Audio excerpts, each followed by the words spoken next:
সুপ্রিয় ভিউয়ার্স, আসসালামু আলাইকুম।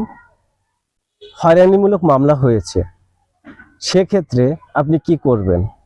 সাধারণত দেখা যায় আমরা অনেক সময় অপরাধ না করে আমরা হয়রানিমূলক মামলার শিকার হই। এই ক্ষেত্রে আপনি যে সর্বপ্রথম যে বিষয়টি করবেন, আপনি ভীত সংকোচ করবেন না এবং কোনো ধরনের ভীতি ছাড়াই আপনি এই মামলাটির এগেনস্টে স্টেপ গ্রহণ করবেন।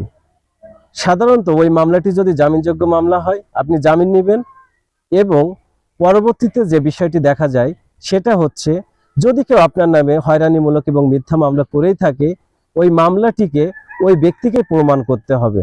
যদি ওই ব্যক্তি কোর্টের কাছে প্রমাণ করতে ব্যর্থ হয়, সেক্ষেত্রে আপনি ওই মামলা থেকে অব্যাহতি অথবা খালাস পেয়ে যাবেন।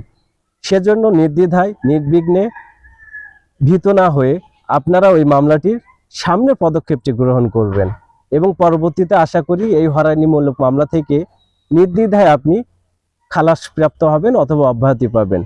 আজকে এই পর্যন্ত আলোচনা শেষ করছি। সবার জন্য শুভকামনা রইল। আসসালামু আলাইকুম।